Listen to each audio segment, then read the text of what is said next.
Thank you, everyone. Kia ora koutou, welcome. For those of you that don't know me, my name is Rachel Dupree. I am honoured to be doing Kate Alcott's mat leave cover for a year. She is 2 months in, well, she's not 2 months in for the baby. I'm 2 months in. She's doing very well, taking it all in her stride. Has sent me a message about today and wishing us all well, so she's still very much engaged with work. I particularly want to thank Westpac for hosting us and for Aditi, who has been a superstar in getting us all organised with the property team here so that we can hold this session today. I love this. It's well seen. We'll have all seen this cartoon before, and I think it's just a reminder about why we're here and that we all share a common goal for what we're working on. Last year at SBC, we noticed as an organisation that many of our members were setting long-term targets, 2030, 2040, 2050, net zero. Well before we had a government change, we saw business stepping up, and we thought this was a really important signal. We subsequently had a CEO leadership group. There are now 34 CEOs signed up to a leadership statement about the actions that they would like to take around climate change, and are working at the moment on how we get more signed up to that and a time at which we might chat about that. To us, that's a strong signal about leadership. At SBC, we work in a systems change way, and we think alongside leadership, capability building and collaboration, working together across sectors in perhaps new or unusual ways is important. And while I don't think working with Enviro-Mark Solutions or WWF is unusual, it is a new partnership for us and a new type of collaboration that we're learning from about the strengths that we can bring to share our knowledge and build capability amongst us all to do more. And that includes learning about setting science-based targets, which is what we're here for today.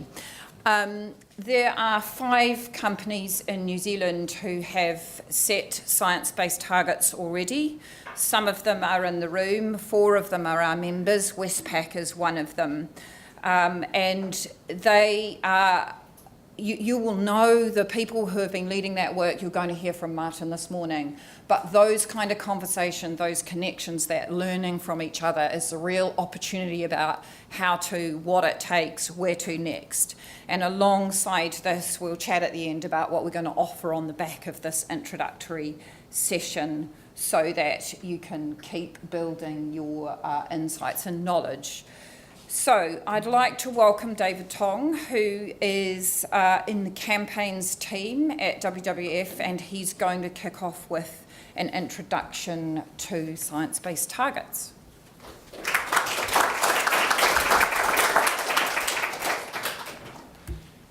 Kia ora, ko takaranga toko monga, ko waitemata toko awa. So I'm here to talk about 2 things. What are science-based targets, and why are science-based targets a good idea for businesses, especially in New Zealand? Science-based targets are validated, and that's an important word, validated greenhouse gas emissions reduction targets, aligned with an internationally accepted understanding of the latest climate science for keeping warming below 1.5 or 2 degrees Celsius. They provide a clear pathway for companies to future-proof their business growth by specifying the greenhouse gas reductions that will be reasonable for a business of their scale, in their industry, in their circumstances, to take on for the nation of which they are part to achieve the Paris Agreement target. Better description than one I like is that science-based targets are basically the Paris Agreement but for businesses. They're both a challenge and a pathway. So far, 369 companies have signed on to take action through the Science-Based Targets Initiative. Well, I say 369, that was yesterday. Every time I check the website, the number changes, so it could be more by now.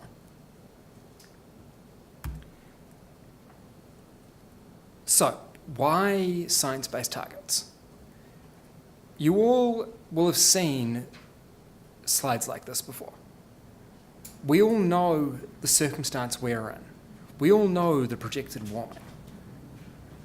I'm sure I'm not the first person to stand up on a stage and talk about taking an emissions budget approach to gain a strong chance of keeping warming well below 2 degrees. Our greenhouse gas emissions each year cause cumulative emissions in the atmosphere. That leads to a certain level of warming. That will lead to climate impacts, which are bad for people, for communities, and for businesses. Businesses have a key role to play in reducing greenhouse gas emissions. Worldwide, the 1,000 largest companies account for 20% of global greenhouse gas emissions. Together, businesses like yours, have millions of customers and suppliers. Businesses are incredibly placed to influence our trajectory to a low or zero emissions future.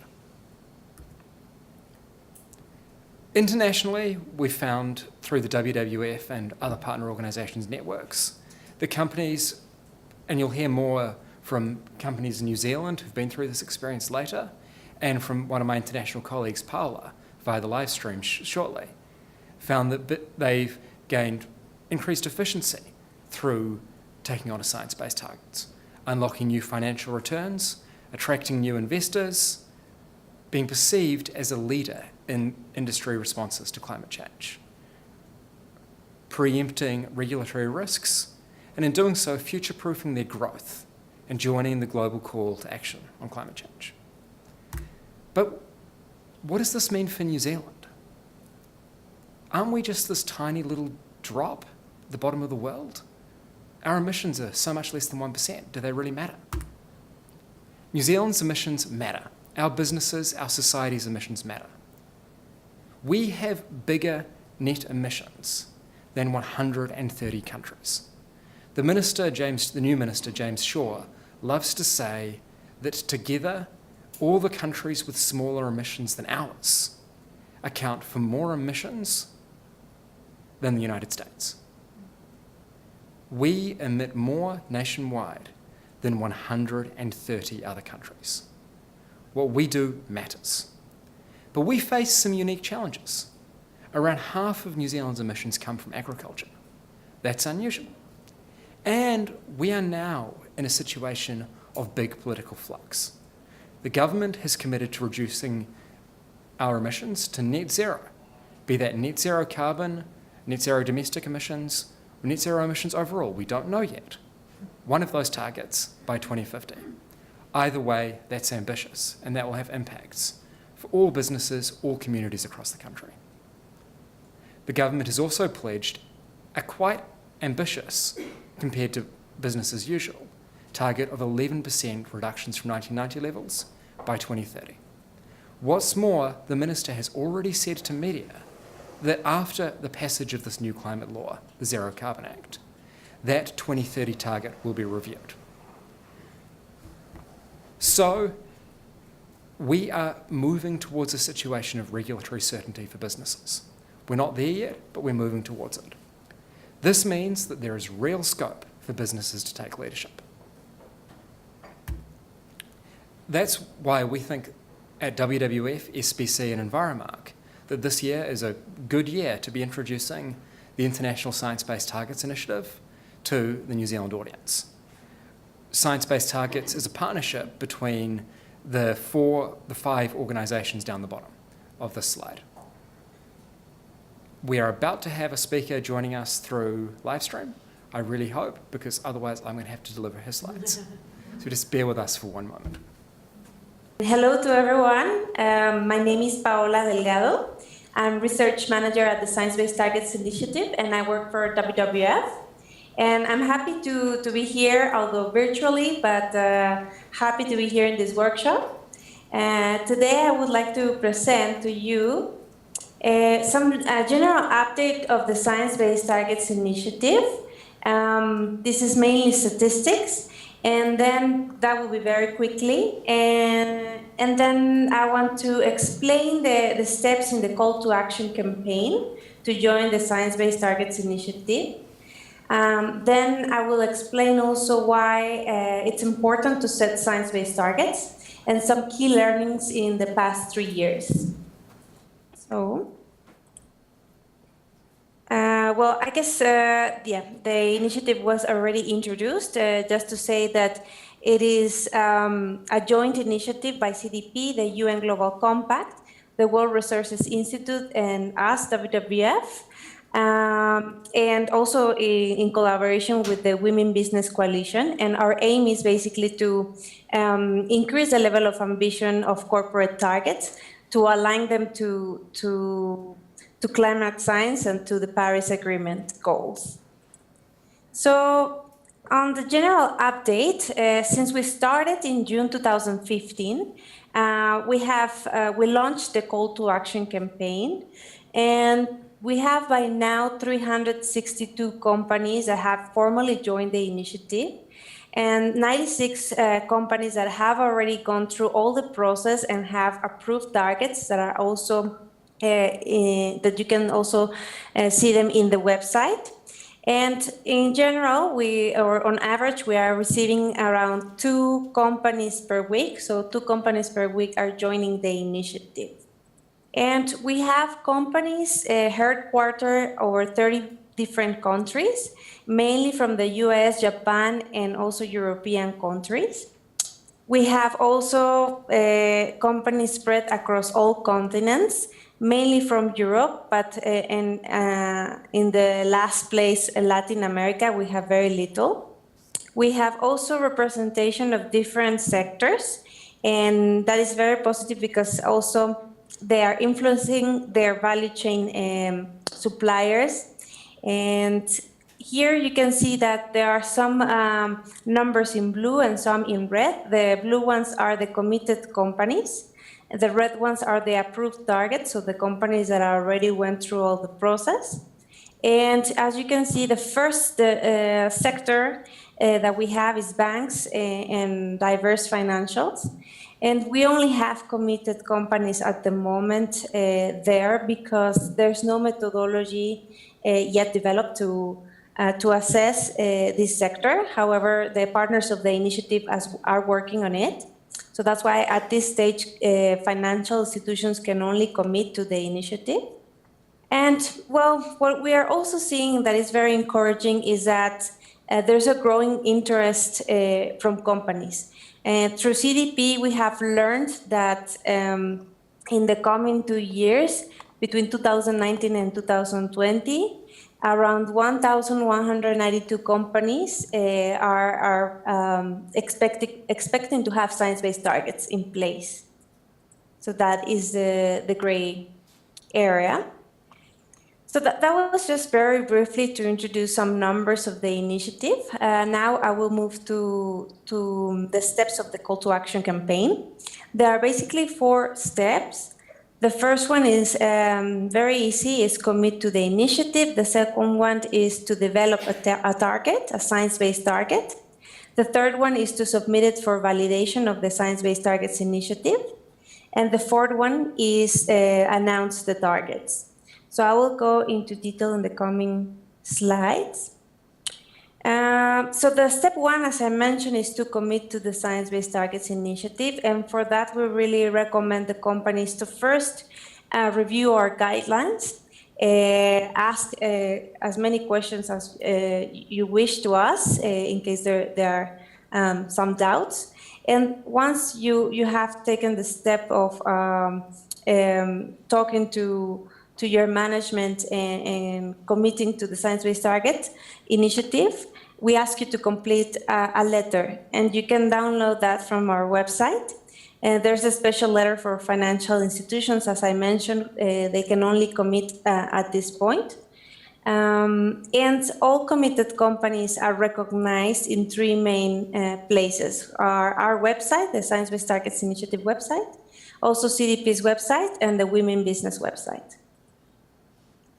So after committing, the company has 2 years to submit a target to the Science-Based Targets Initiative for validation.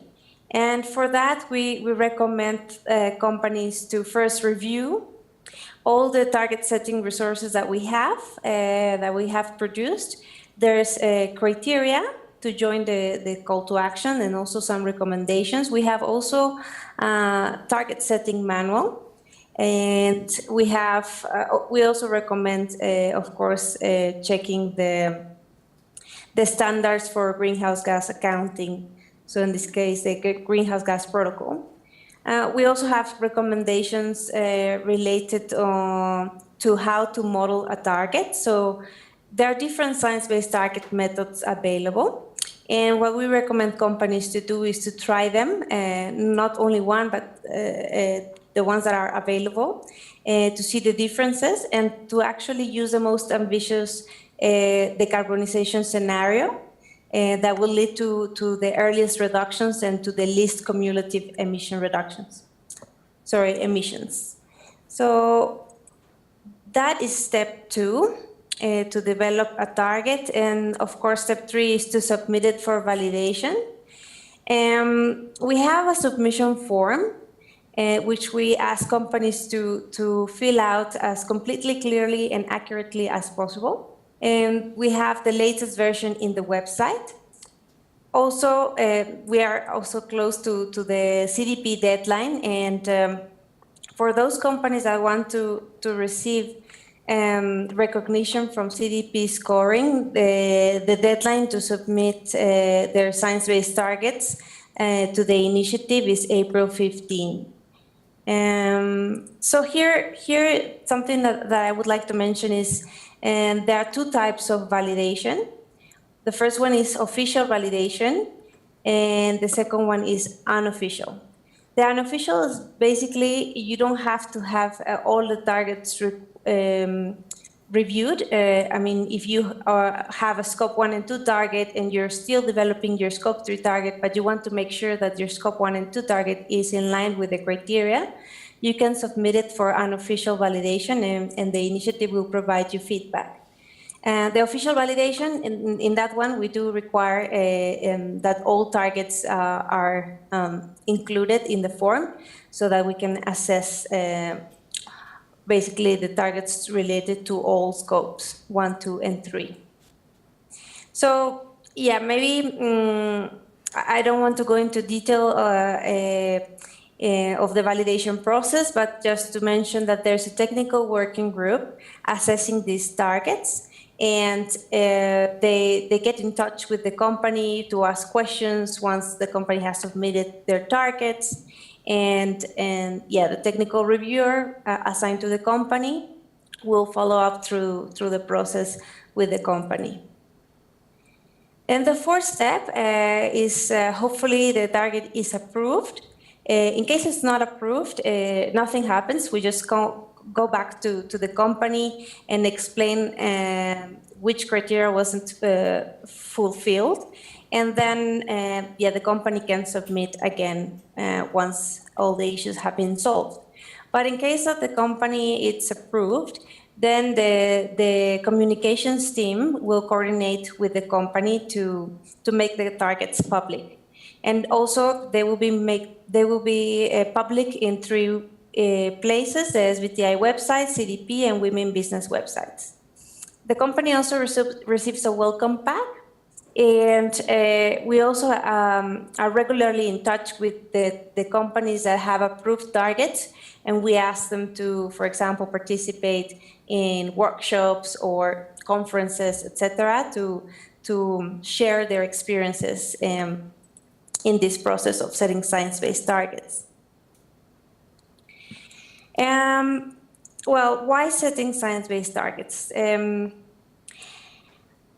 As you saw from the statistics, there are many companies that have already joined the initiative, and this number is growing rapidly and exponentially. These companies that have already approved targets are perceived as climate leaders, and also we are seeing more and more CEOs, chairmen that are encouraging other companies to also join the challenge. In this case, I just am showing in this slide the case of Anand Mahindra, who is the chairman of Mahindra Group. He committed that all companies of Mahindra Group will set science-based targets in line with the Paris Agreement goals. And he's also inviting companies to set science-based targets, especially ahead of the Global Climate Action Summit that is in September, for which the challenge is that we reached 500 companies committing to science-based targets. So here the title says Climate Leadership Towards Business Standard. So as I said, the first movers are perceived as climate leaders, but as more and more companies join, this will become a business standard or the norm. And that's exactly the vision of the Science-Based Targets Initiative, that science-based targets will simply become the business standards for greenhouse gas target setting. And as I mentioned as well, this is a way that companies can deliver their fair share or fair effort towards the Paris Agreement goals. And the methods available for setting science-based targets provide a clearly defined pathway for companies to be in line with the Paris Agreement. And this year is really critical because, well, especially because in 2020 will be a milestone for global climate action, as emissions will have to already curve down and start really decreasing global emissions. So this is an important time, and hopefully the momentum keeps going. Well, and also we have reported benefits. Unfortunately, we are not able to produce case studies for all the companies approved in the Science-Based Targets Initiative, but we have a couple of them, and I would like to encourage you to read them. They are in the SBT website. Here just copy-pasted two. The first one is Tesco, which is a retailer mainly operating in Europe and Asia. They have found that having a science-based target in place helps them to engage with their suppliers and also to collaborate with them to reduce emissions in the value chain. So because they set the example, they have, let's say, more authority or credibility to also engage with suppliers.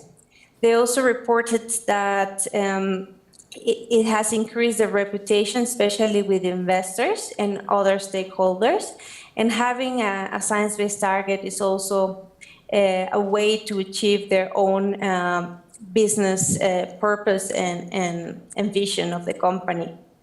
Land Securities, it's a property manager of commercial buildings, and they have reported to us that actually setting a science-based target puts them in a good position with the government, because their targets are even beyond what the government is asking them to do. So they're preventing for future stricter regulation. And also they think that having science-based targets is also helping influence the governments and other companies in their sector. And yeah, in general, if you read the case studies, they will talk about increase in innovation, reduce regulatory uncertainty, strengthen investor confidence, and improve profitability and competitiveness. But I will still want to recommend you to read the case studies, because I here just copied the benefits, but it's also interesting to read the experiences of these companies going through the process. Because of course, behind these targets, there's always people that is really pushing hard to in their own companies to become climate leaders and to set science-based targets. So just to finish, some key learnings from these past 3 years. We have learned that it's easier for companies if they engage with the SBTi partners early in the process. It can be any of the partners, and especially look for local representatives. because that will facilitate the dialogue and also answering any questions you might have. Also, something very interesting is that communities of practice are emerging, and mainly from mainly companies, and they are gathering and having regular discussions about science-based targets. An example is Australia.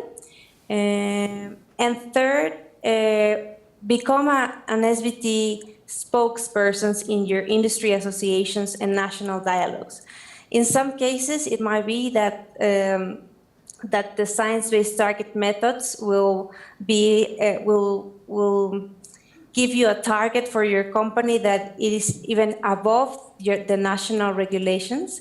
But in some cases, it might be the opposite, that actually the method is less, the target that the method gives you is less strict than the regulation in your country, in which we recommend to, of course, follow the regulation in your country.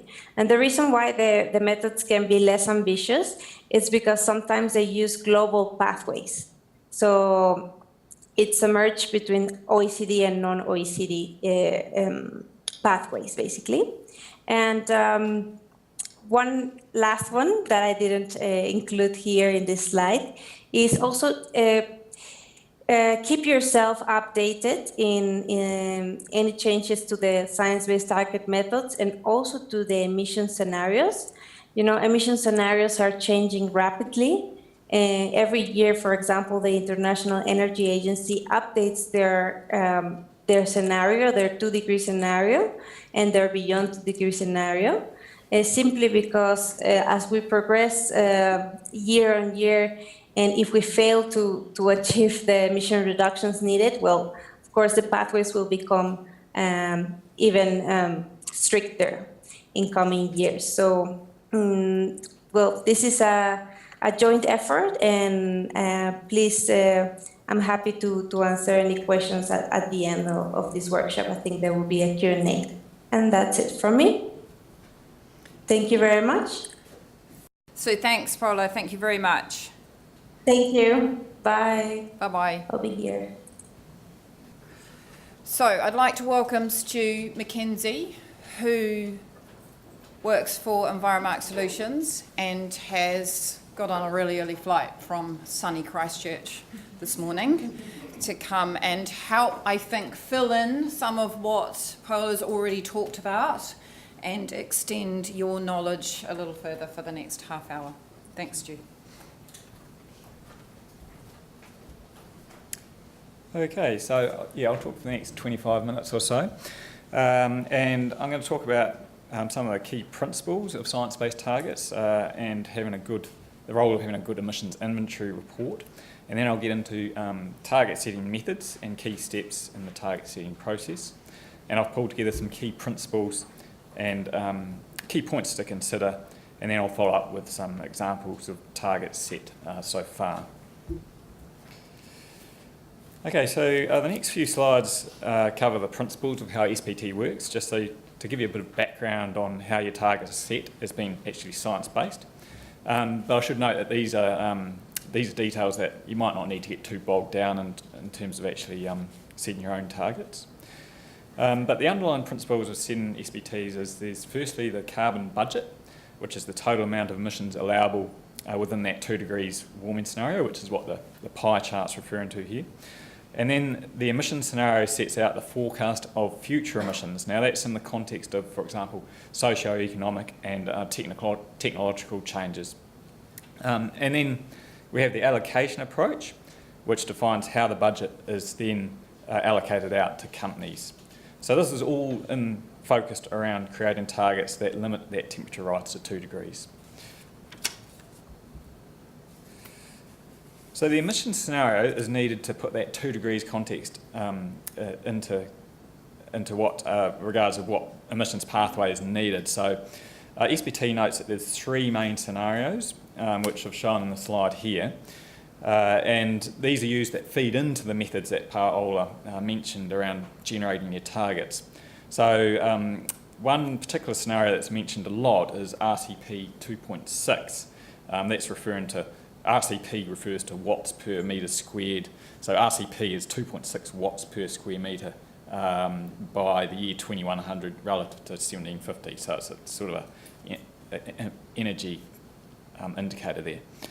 Now, so RCP 2.6, there's actually a range. So it can be between 72% and 49%, but the recommendation is to go for that 72% one.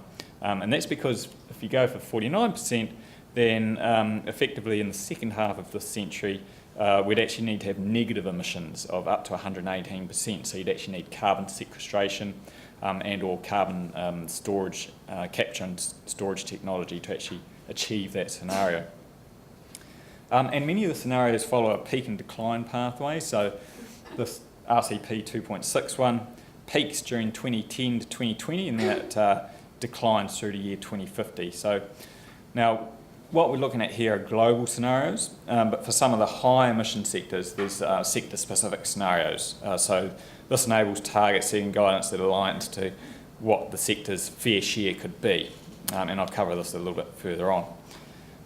As Paula sort of alluded to, there's currently no scenarios available for assisting organisation targets at a country level. So at the moment, it's based on global scenarios. So what does this emission scenario mean at a practical level? Well, essentially, if we keep using that 2.6 scenario as an example, it means a 66% reduction is needed between the year 2010 and target year 2050. So this corresponds to a linear constant reduction of 1.7% per year, which could actually feed through to your target setting.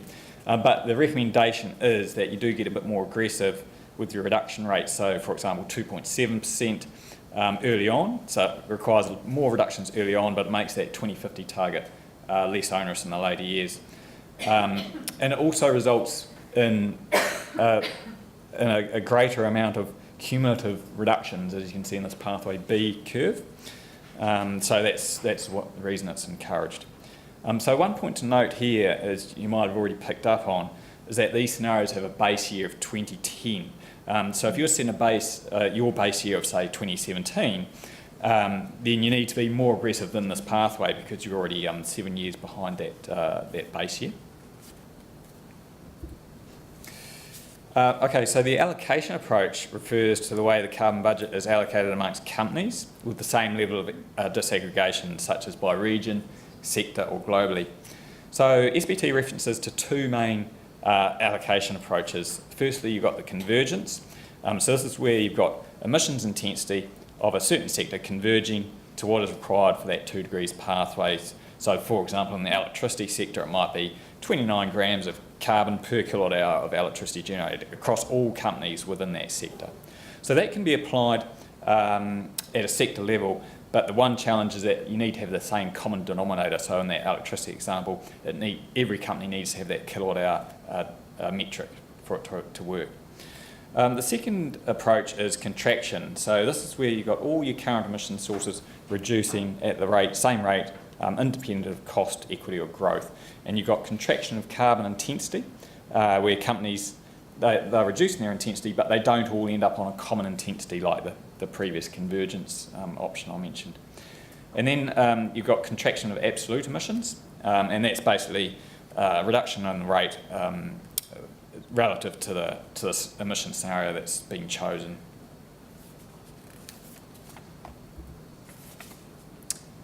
So all your targets are set in relation to a base year inventory, so it's important to ensure that you've got confidence in your base year inventory and your base year values, and make sure that that's replicable, consistent and comparable. And essentially you should make sure your inventory follows the principles of the GHG protocol or the ISO 14064 standard. And do appreciate the targets that you're setting are typically out to 2025, 2030 or even 2050. So having a good clear definition of your inventory now is pretty important to make sure you can track your progress over the long term, and it would be worth considering having your inventory verified to have confidence in that.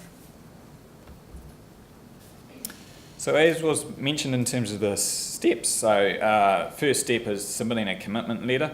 So that's where basically it's a commitment letter saying this is your company details, what sector do you operate in, and being aware that you're going to be published on the website. So you'd be one of those 362 companies that says we're committed to setting targets. You then go on to step 2, developing a target. So first off, you need to choose a methodology and approach, and I've got some more detail on that in the next few slides. And as was mentioned, it's worth submitting your initial drafts for unofficial validation first to make sure you're on the right track.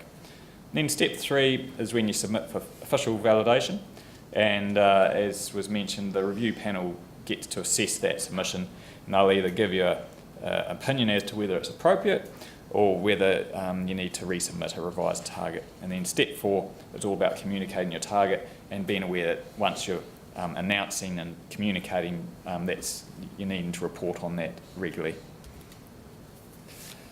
So the target setting methods are divided into 3 types. You've got your sector-based approach, and that divides out the carbon budget by sector and then allocates the targets from there. Then there's the absolute-based approach, which is based on total global reduction requirements. And then there's the economic-based approaches, and these focus on intensity targets relative to things like gross profit of a company. So SBT mentioned quite a few target setting methods, and some are better suited for certain sectors or companies' situations. So there's not one sort of best method, so it's about choosing what will work for your company, and in fact they do recommend screening several methods and choosing the method that gives the most ambitious target, the earliest reductions and the least cumulative emissions. So what they're saying is don't simply choose the method that's easiest to meet.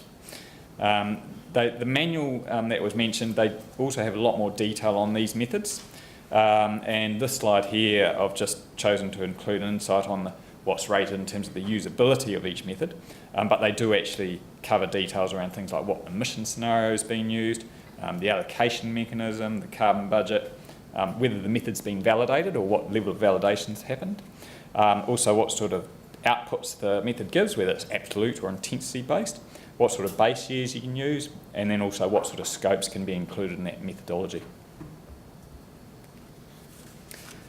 So having said that around the methods, SBT do recommend either the sector-based or the absolute emissions contraction method for setting your scope 1 and 2 targets. And that's because that ensures you get your emissions reduced in absolute terms. And at the moment, the sectoral decarbonisation approach, or the SDA for short, is the only method in the sector-based approach.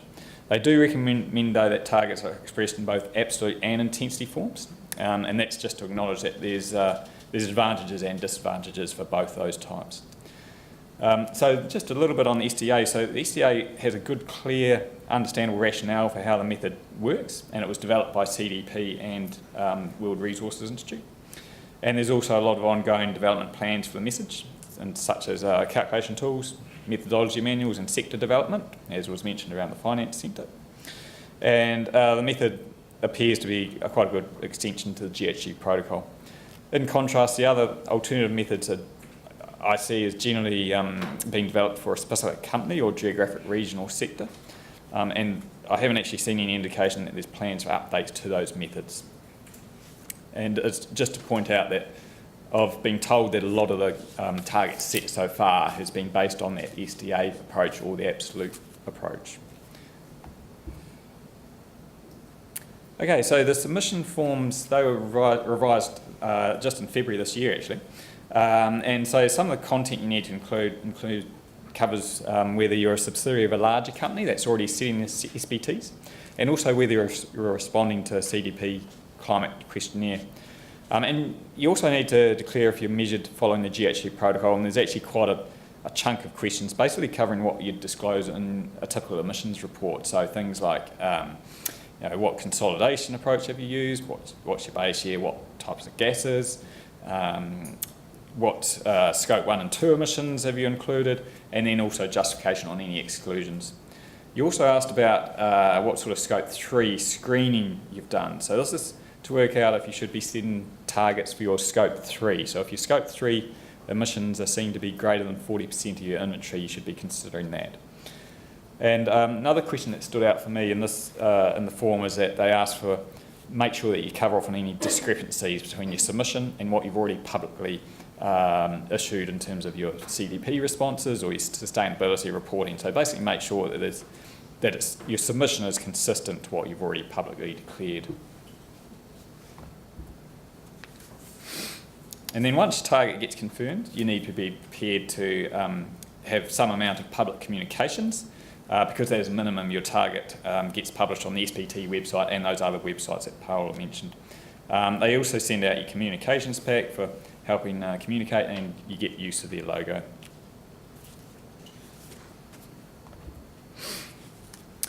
Now, you may well be setting your targets based on absolute values, but also on an intensity basis. So intensity can be on, for example, dollar value added, per dollar revenue, per metre squared floor area, or per product produced. So I've just put this slide up to point out the additional need for having good intensity indicators, because these values are equally as important as the principles outlined earlier around your emissions report. So it should be an indicator that will stand the duration of the target time frame as well. And there's a lot of companies that have had their targets validated that are based on intensity, especially for their Scope 3 related emissions. So just comparing absolute versus intensity targets here. So absolute targets are considered the best option. This is because they achieve a good transparent reduction of our total emissions to the atmosphere. So for example, if you've got your 1,000 tonne footprint and you want to reduce by, say, 50%, then that's a reduction of 500 actual emissions to the atmosphere. One potential disadvantage here, though, is that you might end up achieving that reduction by, for example, a decline in your product output or outsourcing production of your more emissions-intensive products. So you get a form of leakage where the emissions to the atmosphere still are likely to be occurring elsewhere in the sector on the assumption that there's still the overall demand for the product from that sector remains the same.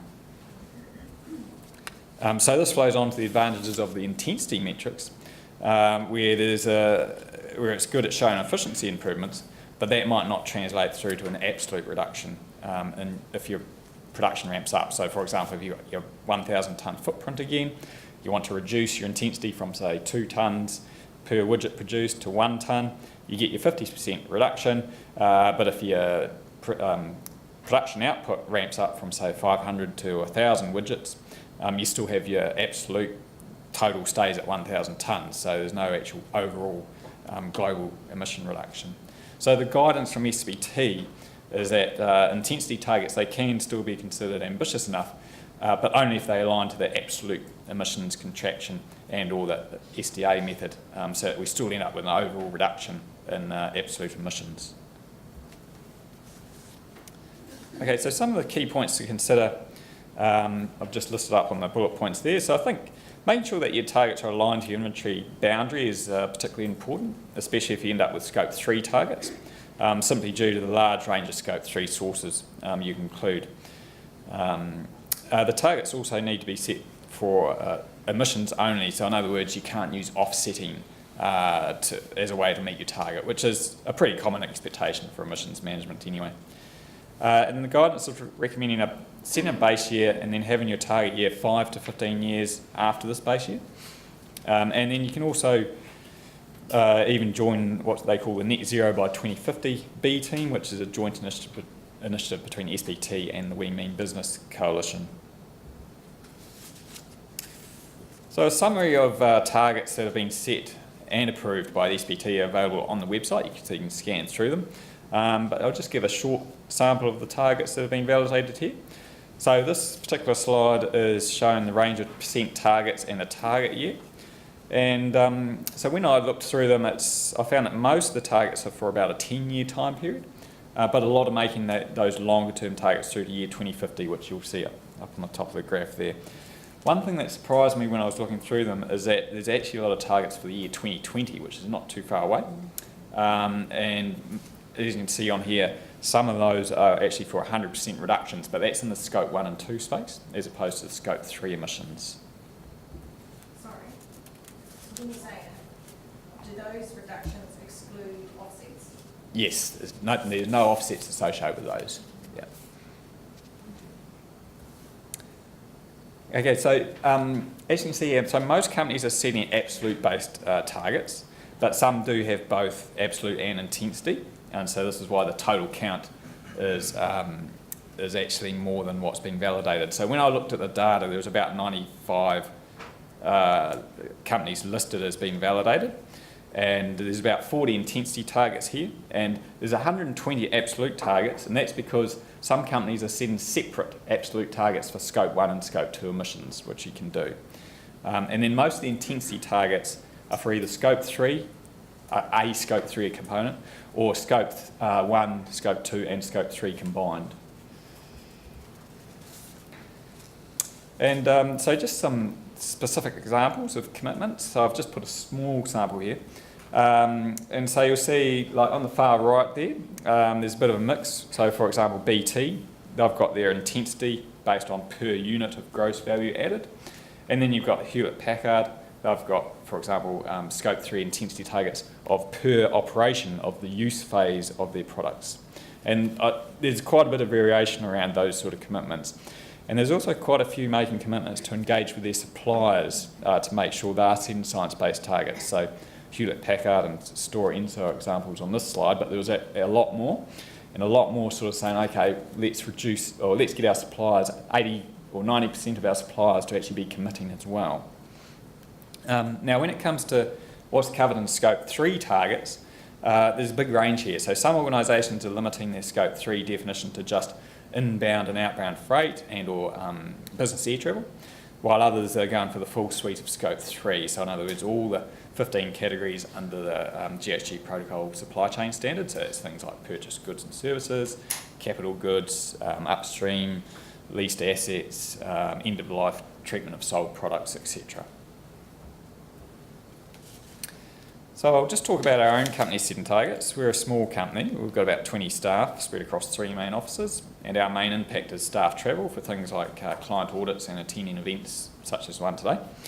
Our base year emissions is about 185 tonnes, and that's covering all our Scope 1 and 2 emissions and what we call our program rule Scope 3 mandatory emissions, which covers air travel, mileage, claims, taxi, freight and waste. So we've taken our footprint and set a target using the SDA tool and submitted this for validation. We submitted it in June 2017, but we're just waiting on a review, and I understand it's just because we're quite a small company, we were lower priority to get through. So we chose to do targets on both an absolute basis and then intensity, and our intensity is based on per million tonnes of emissions reduced under our program, and then also per 1,000 tonnes of carbon offset under our carbon zero program. And so to do this, we needed to make forecasts on what those expected metrics would look like through to our target years, and our results came out like this. So for our 2030 target, we need to reduce absolute Scope 1 and 2 emissions by 49%, and for our intensity metrics, we need to reduce by 59% and 71%. For longer term targets, we want to be zero emissions by 2050 for our Scope 1, Scope 2 and Scope 3 mandatory emissions. So just to sum up, I've talked about how the SBTs are aligned to limiting that 2 degrees through 3 key principles of a carbon budget, an emission scenario and allocation approach, and the need for the targets to be ambitious, and preferably you need to be thinking about how to achieve absolute total reductions, not just intensity. And to be able to create effective targets, you need to have a good emissions inventory report for both your base year and going forward. And the inventory should be measured to a suitable standard, so we're talking about the GHG protocol, and potentially get that verified. I've talked a bit about the approaches and methods, and I'll go into those more in the next workshops. And then key steps are firstly to commit, and then develop your target, submit for validation, and then announce your target, and then follow through the ongoing monitoring from there. And some key points to just keep thinking about is including the date. It should be 5 to 15 years from your base year, but you're also encouraged to set your longer term targets, such as 2050, and also think about those Scope 3 emissions profile and what to include from those. Okay, so that's probably enough there, so I'll just finish up there and just leave this slide in terms of being able to see what support's available going forward. Thank you.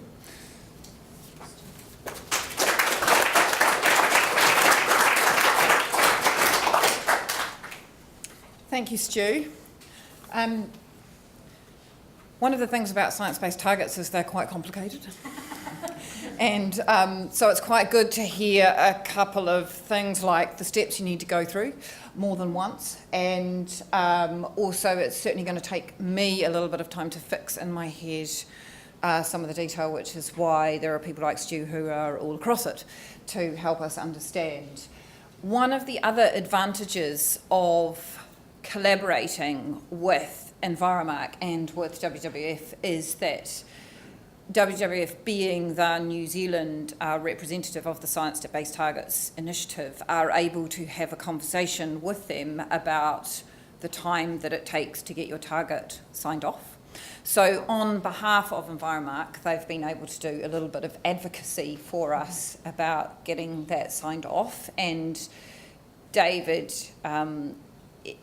knows that on average it's about 40 working days for them to do that. So it's just another one of those things to factor in when you're thinking about when you might want to announce something, is just like you do with your report, that time frame, but also know that now you've met David, you know the person to go to ask about getting that hurried along in the nicest possible way. It now gives me great pleasure to introduce Martin, who is known to all of you in the room. He has a really interesting presentation about what it takes when you're in business to get yourself to a signed off science-based target, having done that for Auckland Airport, and now understanding some of the challenges that he has at Mercury. He has agreed to share those insights with you this morning. So thank you very much, Martin, for making yourself available to do that. Thank you, Rachel. Kia ora tātou, ko Penigent te Mangatapu, ko Malantan te Moana, ko Yorkshire te mai iwi, ko Skipton te Mihapu. Ko Martin Freitag Quinoa, Sustainability Manager at Mercury, but as you all know, previously Sustainability Manager at Auckland Airport. I've got a very brief agenda, but quite a lot of information to get across to you. I'd like to start with a brief introduction to Mercury, obviously my current employer, but also then concentrate on what I see as being the main requirements for setting a science-based target, and this is coming at it from an organisation, and a very kind of commercial focused organisation. But essentially I see there being three key steps: precursors, performance and predictions, the things that you really need to think about before embarking on this process or this journey. So in terms of Mercury, basically we have 19% of New Zealand's electricity market, and we are very fortunate to use New Zealand's natural capital to generate hydro and geothermal. We retail about 7,500 gigawatt hours each year, and it is 100% renewable. Arapuni, the hydro station there, is the oldest one on our Waikato catchment. It was actually commissioned in 1929. It's now under the Historic Places Trust, the building. But it generates 192 megawatts and emits about 4 tonnes of Scope 1 emissions from the 2 vehicles that the engineers use to maintain the facility.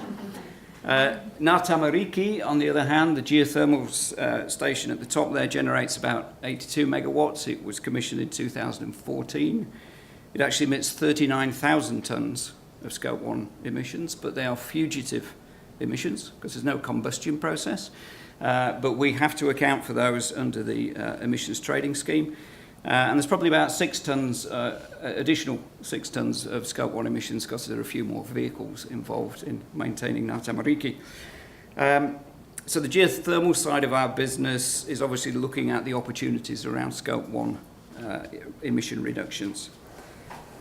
So emission profiles can differ within a business operation, as well as significantly between different organisations.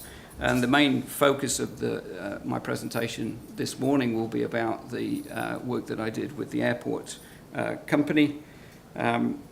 and importantly, the opportunities to actually manage emissions and make those reductions is inextricably linked to where you actually have operational control. So Mercury's mission is energy freedom, to inspire New Zealanders to enjoy energy in more wonderful ways, be it converting a 1950s classic car into a totally electric vehicle. Evie, I hope you've seen her. She'll be at the Green Expo this weekend in Auckland. Energy freedom is also about sustainability. It's built on the company's foundations of well-being, kaitiakitanga, and commercial.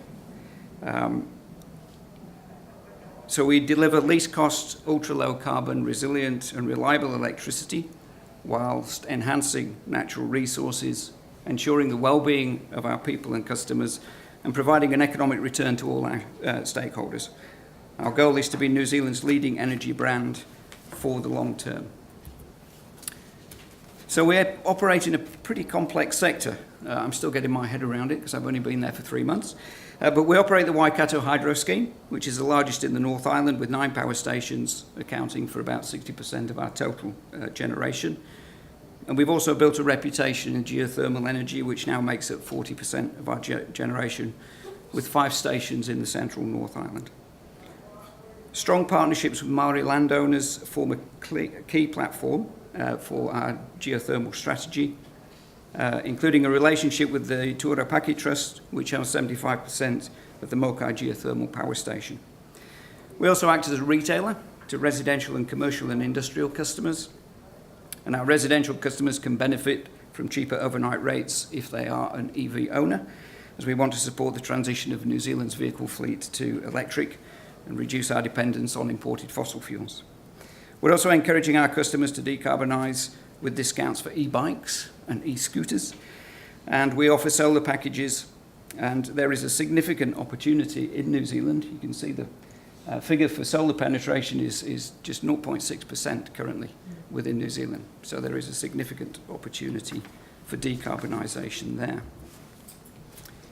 In terms of the New Zealand's electricity market, it's fascinating to look at the proposed targets for ambitious decarbonisation in the energy sector under the Science-Based Targets Initiative, because in essence, New Zealand is already there. In a good year, good hydrological flows, our sector can produce 85% renewable electricity.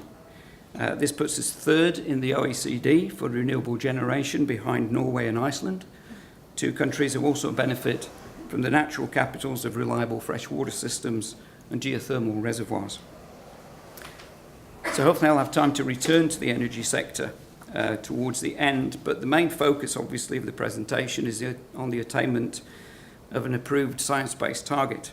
So I'll turn to the airport case study, and I'm grateful to the airport company for allowing me to share my experiences with you. They haven't vetted what I'm going to say, so hopefully it's going to be okay. But having had the benefit of now reflecting back on the process, that actually, in terms of our engagement with the SBTI team, it was late 2016 when we actually committed to a target. It was early 2017 when we actually submitted the target for validation, and it was June last year when it was actually approved. So it's quite a short time frame, but what I want to get across this morning is actually there's been a huge amount of work up front to enable us to go through that process so smoothly. And as I've said, there are three key elements, the 3 Ps of science-based targets. So precursors needed to even contemplate committing to or adopting a science-based target. Performance, the need for a track record in emissions management and reduction. And finally, predictions, the ability to be able to predict the likelihood of achieving a target that's aligned with ambitious decarbonisation, but also your own organisation's idea of ambitious, and internal requirements such as the return on investment that might be required for emission reduction opportunities. So it gets a little bit more complicated when you actually bring it in-house. So I joined the airport company in 2007 as sustainability manager, following a strategic risk review that was undertaken at board level that actually identified climate change as a key long-term risk to long-haul tourism and trade. So the airport publicly disclosed through the Carbon Disclosure Project beginning in 2007, did that every year. And driven by a desire to kind of maintain international best practice, we engaged Enviro-Mark in 2013 to not only audit and verify the company's carbon footprint against 14,064, but also document and record emission reduction activities that were already underway through a very proactive energy management team. The airport company, therefore, had over a period of close to 10 years developed a deep understanding of its emissions profile. And as you can see from the graph there, the majority of the emissions were Scope 2, indirect emissions from electricity consumption within terminal infrastructure. So that also identifies where the opportunities for decarbonisation are.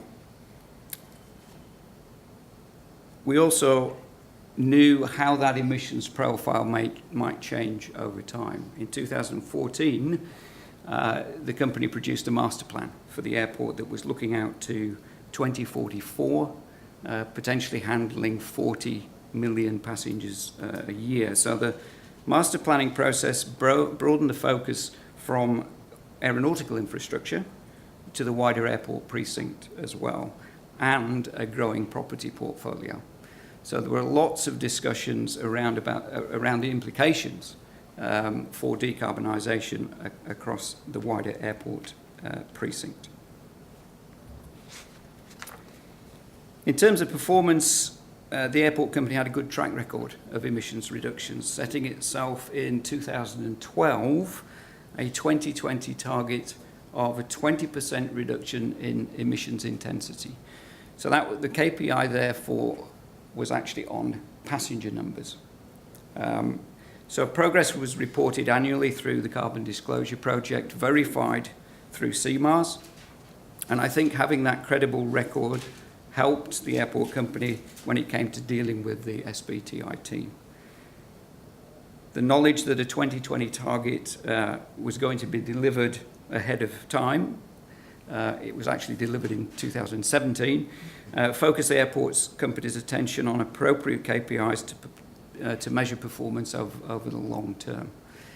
We did look at what else was happening within the aviation sector or within airports, but we actually struggled to find a kind of international benchmark around carbon reduction or appropriate carbon reduction for airports, which is another reason why we turned to the Science-Based Target Initiative.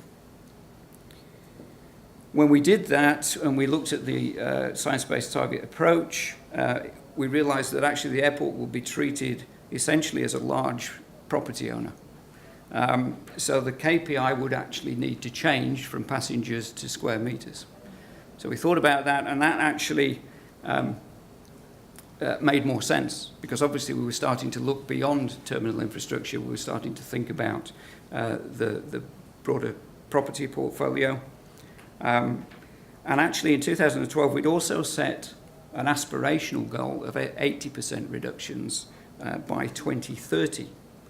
Now, when we compared that to the science-based target, there was a realization that actually that was potentially a bit over-ambitious, which was good, because we didn't want to turn a goal into a target if we weren't going to achieve it. So actually having this dialogue with the science-based target team provided some really invaluable information for us to actually make decisions around setting the long-term targets. So then you have to get into the area of predictions, and you need to understand which sector you fall under in the decarbonisation approach, if it's the sectoral approach that you want to take, and that is the approach that the airport company took. You need to understand the reductions expected of your sector, what your organisation's long-term opportunities for emissions reductions are. These are long-term targets. Your likelihood of achieving them, what does the business case look like? And are there other drivers that actually might help you get it across the line internally in terms of selling the idea of a science-based target to your organisation? So let me turn back to the airport company as an example. So making predictions about carbon reductions wasn't new to the airport. We already set ourselves some targets. Once we identified which sector we fell under, the appropriate targets that we'd need to set, making a commitment wasn't a difficult decision to make. We knew we could actually do that. And 2 years sounds like a long time, but if you don't actually have that background and that understanding of your emissions profile, 2 years is going to go pretty quickly because you're measuring this on an annual basis. So I think that's something to bear in mind. I've already stated, going through the process, made it an existing aspirational goal.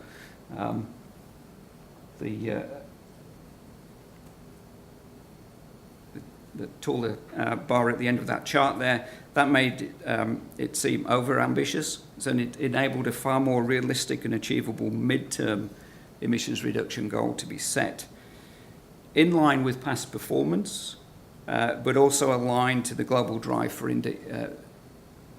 ambitious decarbonisation.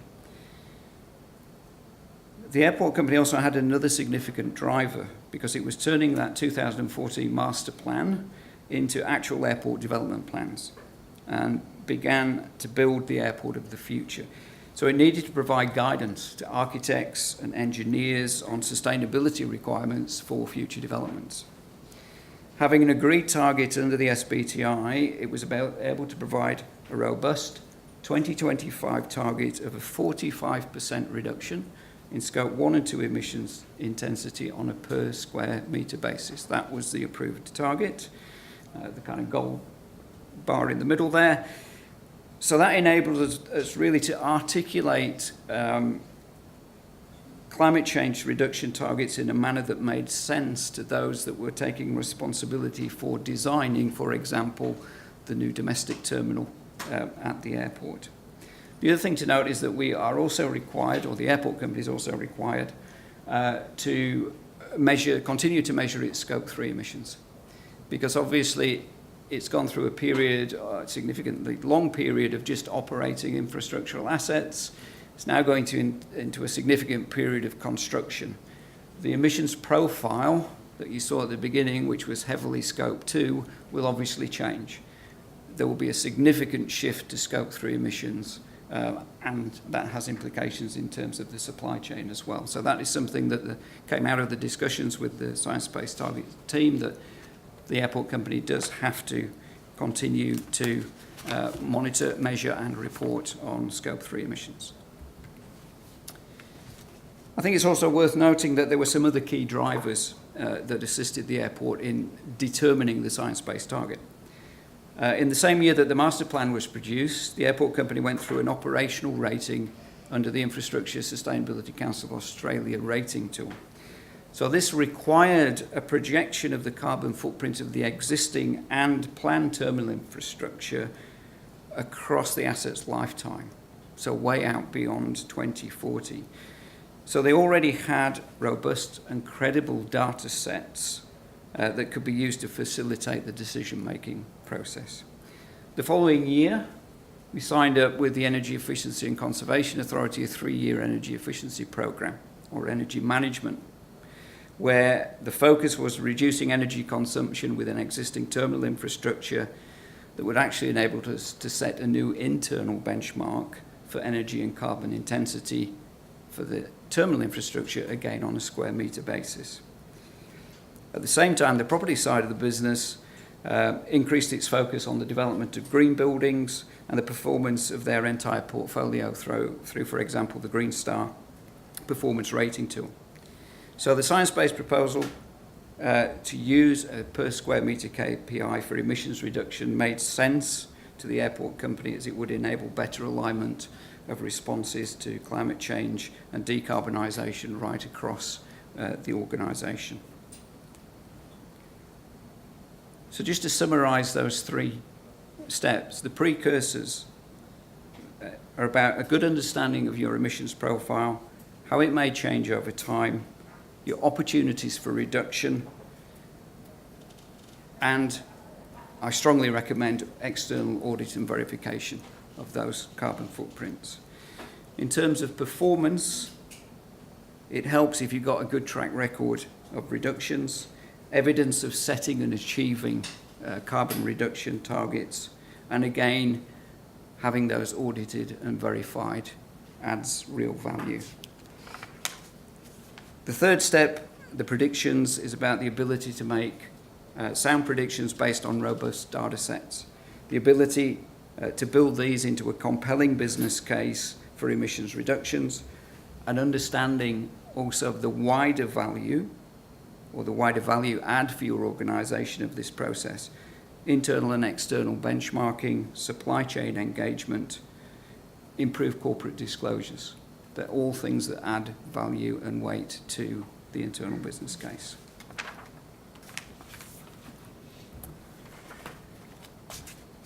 So in the brief time I've been in the renewable energy sector, it's a very different story. In terms of precursors, Mercury responded to the Carbon Disclosure Project for the first time last year. Yet to publicly disclose that carbon footprint, but that is obviously a work in progress. Its Scope 1 emissions, you can see a very, very different profile there to the airport company, are externally audited and verified, but only under the emissions trading scheme, not against ISO 14064. But obviously we do have a good understanding of our footprint, with a significant majority of emissions falling under Scope 1, fugitive emissions from geothermal sites. Mercury's also purchased carbon offsets for those emissions using New Zealand forestry credits, which we retire under the emissions trading scheme. So looking at that graph and following the 80-20 rule, it's pretty obvious where we need to focus our attention if we're looking to achieve emissions reductions. What do I do? Somebody timing me. I've gone over time. No, it's the other meeting, sorry. Here you go. So we do have a good understanding of our emissions profile, but in terms of performance and predictions, a bit of a track record in terms of measuring and monitoring emissions. Target setting and achievements, no. Verified reductions, no, not yet.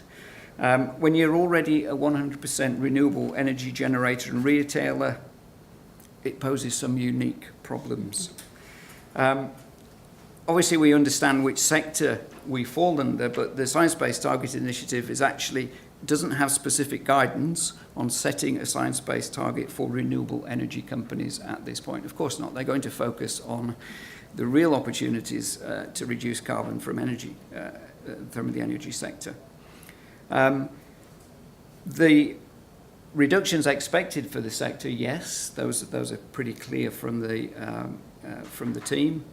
And they've given us a couple of options there in terms of actually looking at reducing or making a commitment to a reduction of Scope 1 and 2 using that absolute contraction method. Fugitive emissions are under investigation. And yes, there are other drivers for us. The drivers of any other kind of listed company as we're responding to the increasing needs to be transparent in terms of our non-financial disclosures, and in particular the requirements of the Task Force for Climate-related financial disclosures.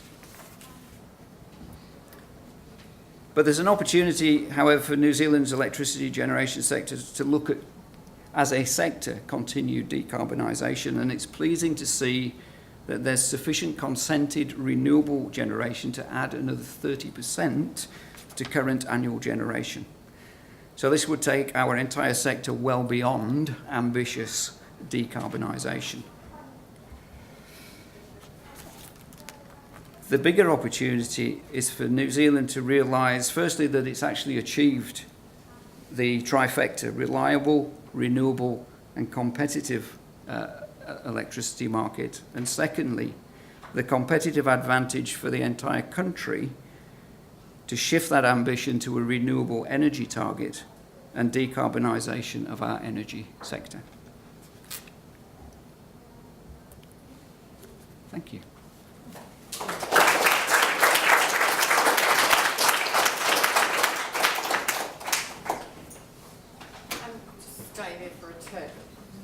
have got 3 or 4 minutes just up our sleeves before the final facilitated session. Does anyone have any questions for Martin since we've got him here captured in the room? Go, Josephine. I was encouraged to see from Stu's presentation that a number of organisations are looking at supply chains, pushing SBTs down the supply chain. Do you think that would be something that, had you been at the airport, or would it be something that they'd be looking at? Absolutely, and it had already kind of started because in terms of the process of designing that airport of the future, the airport company produced design standards, and those design standards actually went down into the materials being used in those future developments, and the carbon intensity of those materials was something that was being considered. So it's kind of inevitable that it would actually get pushed down into the supply chain. And I think it's an opportunity for any organisation setting that target, as has already been stated. It sends a clear message to your supply chain that you are serious about decarbonisation, and the expectation is, as a supplier, then over time we'd expect you to follow that lead. Yeah.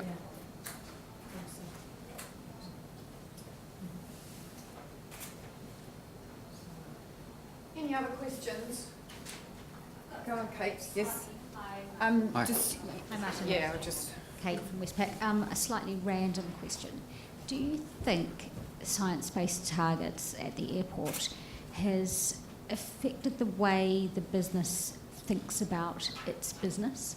So, for example, in terms of, I guess, the influence and leverage that the airport has in that area, and things like rail versus car parking and that kind of thing. Do you think science-based targets has changed decision-making or ways in which you lobby politically or that kind of thing? I'm not sure that it's changed decision-making. What it has done is introduced a very different conversation into the organisation to get its head around climate change. Obviously it's been aware of it for a long time, but I think over the 10 years that I was there, it's always been a material issue. Talking in terms of sustainability and a significant material issue, but actually being able to turn that big picture stuff around global climate change into something really practical in terms of a internal benchmark and target around the performance of buildings, as an example, that's a conversation that's only happened in recent time. Will it actually spur additional conversations going forwards? I think it's inevitable. I think it is inevitable, yes. It's got visibility then, like at that kind of level. Absolutely, flowing. and it's a kind of become an element of a broader set of conversations, including things like transportation, buildings, etc. Yeah. Thank you. lovely. Paul, okay, Paul, you can ask a question. This will be the last question, then we'll go to the facilitated session. Actually, can we just give you the microphone so that our live stream peeps can hear? Yeah, Paul Melville from Becca. Just looking at your Scope 1, 2, and 3 emissions from the airport, I take it aviation emissions in and out of the airport weren't included in Scope 3 based on the Absolutely. size of the bar Yes. there? Yep. But when you talked about the board review at the start, you said that one of the risks to the airport was climate change putting constraints on international tourism. So just kind of wanting to understand that decision not to include aviation emissions inside the carbon assessment and then the science-based target, and how that reflects to that initial initiation. It's a good question.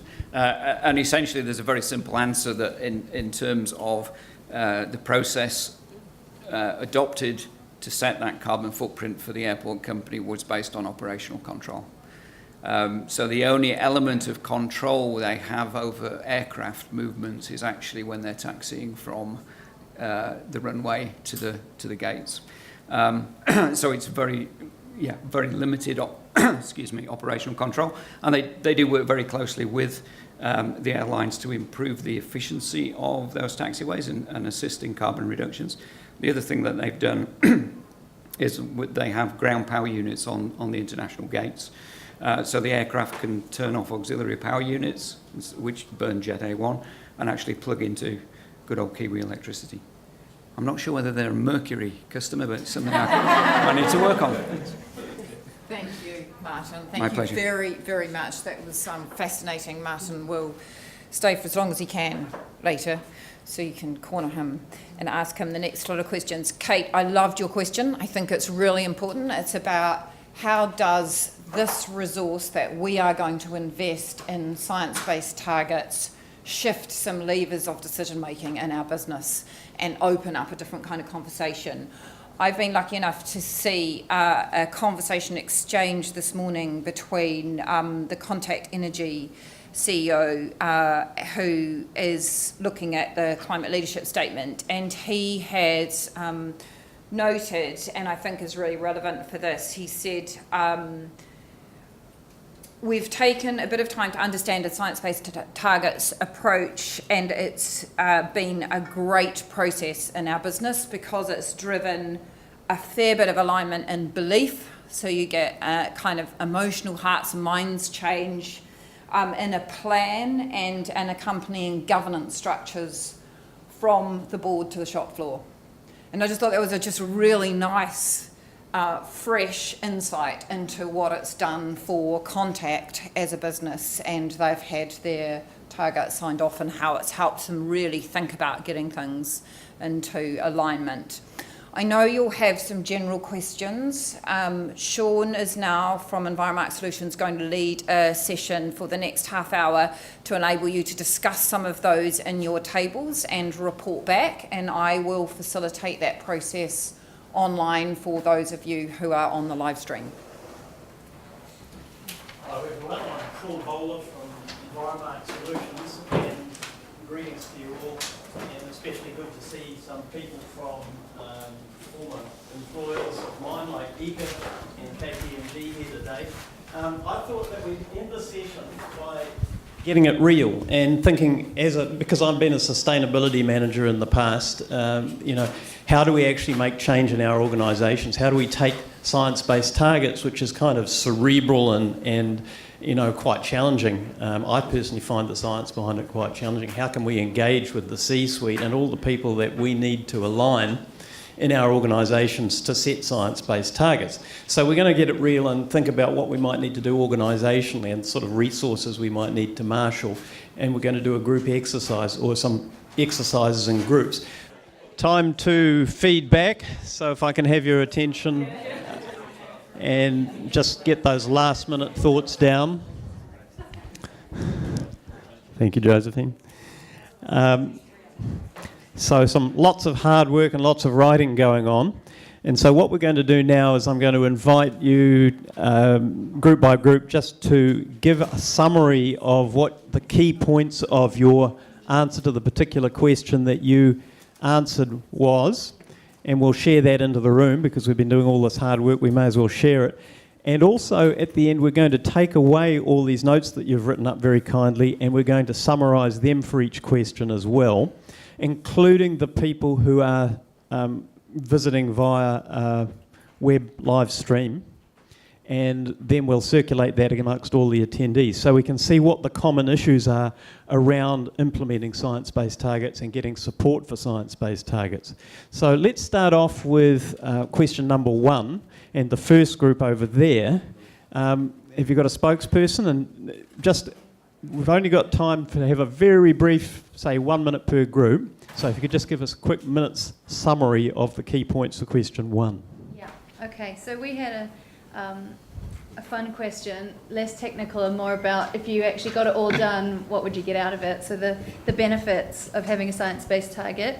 We saw heaps of potential. The first one, obvious one, is around the efficiencies that would create in the business and the profitability, competitiveness, cost effectiveness, all the sort of co-benefits that come out of improving your operations. We also identified alignment of purpose within the organisation, so having that target set and triggering sort of a broad buy-in from all the internal stakeholders, as well as providing some strategic focus for your specific planning activities.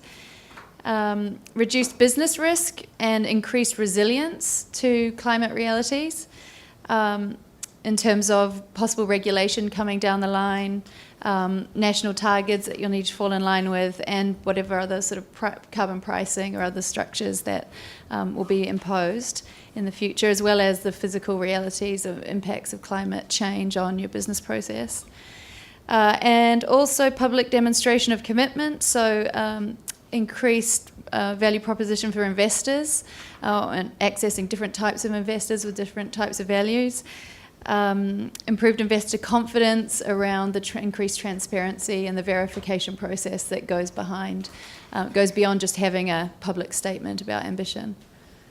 And in terms of an example, Megan talked about what's going on in Fisher and Paykel and how the idea of aligning purpose would you like to speak to that? Yeah, so I guess our second point, the alignment of purpose within organisation, is something that I could see as having huge value in our organisation. At the moment, there's not very much insight into the risk of global warming in a lot of teams, so having a company-wide target would really help to build those into their strategies. For example, one of our big footprints is employee travel, and at the moment individual teams don't have any insight into what impact that's having, so it would be very valuable.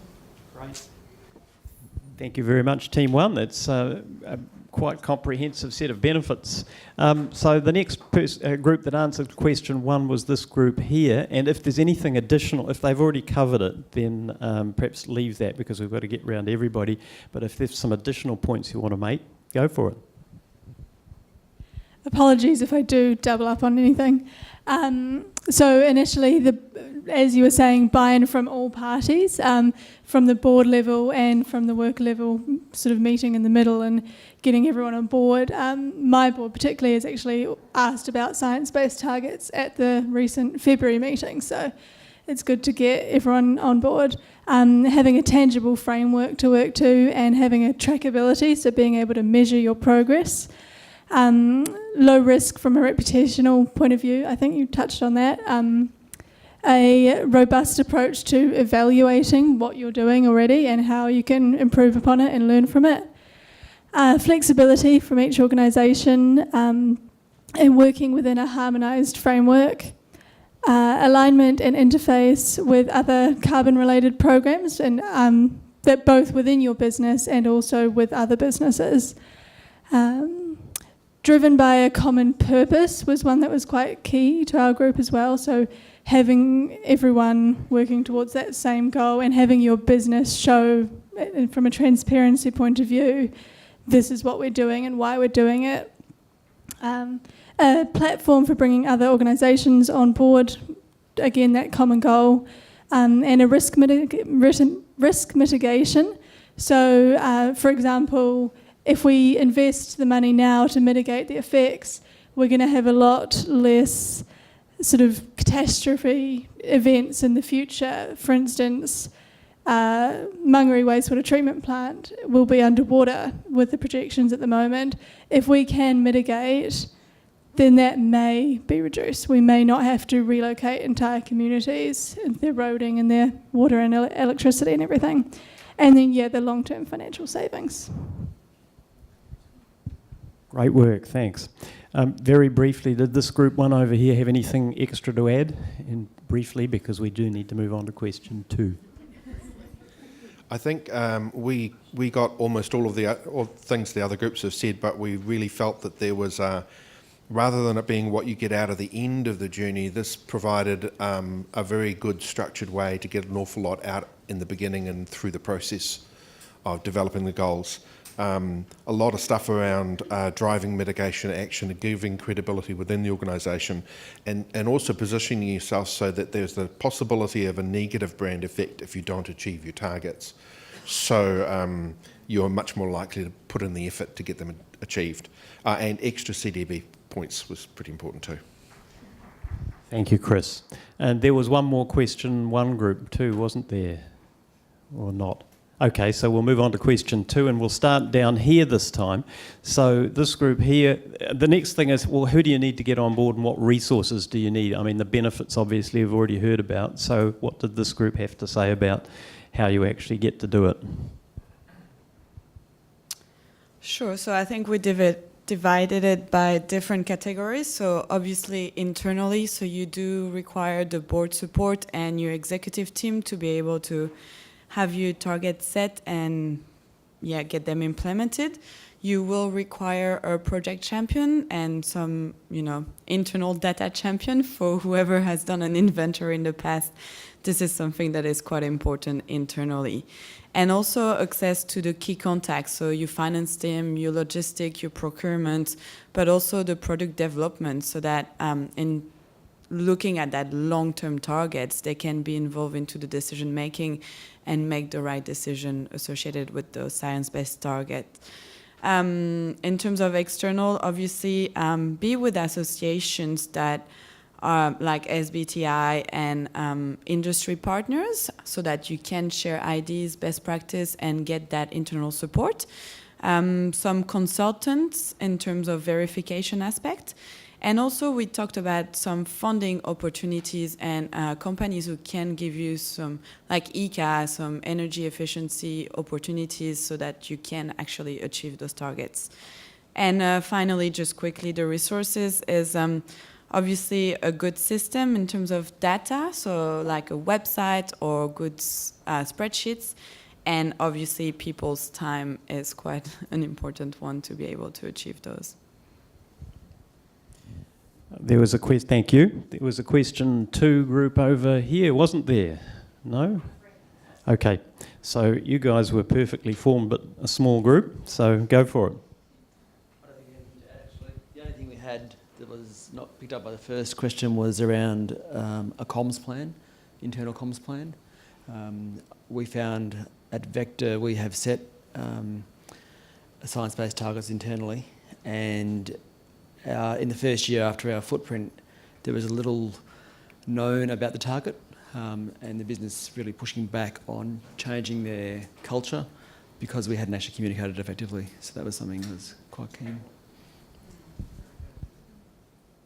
Very good. Communications. It's obviously it's often the hidden partner of sustainability, which we forget to use. This group 2 over here.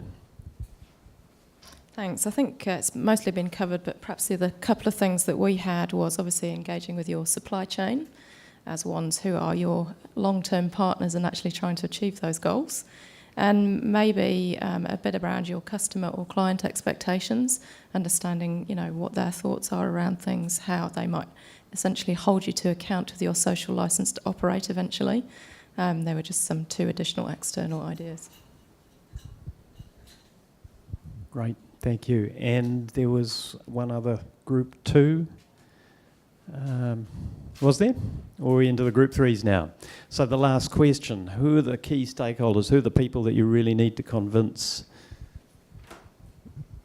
It's pretty similar group to question 2, but we pretty much started at the top of the organisation. Your governance, your board, flows down into your CEO or whoever. I'm from a global company, so here in New Zealand it's our regional director, your chief financial officer, senior leadership team, and then we all really felt really strongly that obviously the people who are responsible for sustainability need to wrap our heads around it and really be able to understand it properly and communicate it and articulate it too. Whoever's in the business, so the procurement team, if they're the ones who are responsible for your fleet or your buildings or whatever, obviously they need to be on board as well. Whoever's responsible for the data that you need to do all your manipulation, they all need to be involved and on board as well. And then we said staff, everyone, investors, stakeholders, even though it's supposed to be internal to the organisation, you sort of really need to, everybody needs to be on board. We're really convinced, I guess, that we're doing the right thing. Thank you very much. I'm particularly fascinated to see if this group has anything to add, because they were right into a furious debate when I came over and saw them before. So who's the spokesperson? Yeah, I don't have too much more to add because we spent too much time debating, I suppose. But just to expand on the ones we said so far is operations, so making sure people are actually operating because resistance to change is pretty standard. And also, we also identified our risk team. So we had one of our areas had a risk department, and they need to make sure that they're on board because it's not just the financial risk, but the public risk as well when you're making a change like that. And just to emphasise, sustainability managers need to be on board as well, obviously, otherwise we'll never get across the line. Thank you, Adam. And this last group here, who's going to be the spokesperson? Thanks very much. We had quite a simple question: who are the gatekeepers, and who do you have to convince? Which is good because I was on this group, so it's a good simple question. So we focused on the three companies: KiwiRail from Jane. So the gatekeepers are the exec team. There needs to be a common understanding with that group around sustainability, and then ultimately the board, and finally ultimately the government, because they're obviously a government organisation, KiwiRail. Auckland Museum and John. The gatekeepers are the board level and the exec team. They're also the decision makers. They've got a 20-year master plan, which is 2 years underway, but sustainability is not yet a key indicator within that master plan. So rather than just purely an operational focus, it must shift to a master plan that's a strategic sustainability focus of that, and it's also really a good educational tool for the museum. And then finally, myself, I'm from CHEP New Zealand. We're part of Brambles, which is a global corporate. Our gatekeepers, obviously, our local leadership team in New Zealand, but ultimately you'd need to convince the global corporate sustainability team of the value of science-based targets. Thanks. Great, some interesting insight and an interesting point about getting government on board, particularly if you're a government-owned entity. So that was something that I wasn't quite expecting. So thank you for all your hard work. We're going to collect these up at some point after the workshop and feed them back to you, and including the comments and questions and answers that the people online have been feeding in too. So we're right at the end of time. I'm going to hand you back to Rachel. Thank you. Good work. Thank you so much, Sean, for facilitating that question session. We've had quite a number of questions coming through on live stream, which I have been asking Martin or Stu to answer, or in fact were answered through the wider feedback in the room as we went around each of the tables. But thank you all, specifically to you, Sam, who was very prolific online. Always nice to have you on the end of the line. Just to wrap up before you head off, this has served to give us a sense of what your levels of interest are, which we would feedback as high, given we had over 80 people sign up and attend either here in the room or on live stream, and help us then collectively as a team think about what we need to do next in terms of helping you deepen your understanding and work out what you might want to do to progress this in your organisations. So we have 2 other, what we're calling formal workshops. One on May the 23rd, where we will go into a lot more detail about the how-to, and then a second one on the 20th of June. The May the 23rd one will be in Auckland and on live stream, and by the time it gets to the 20th of June, we think we'll be able to do that on webinar.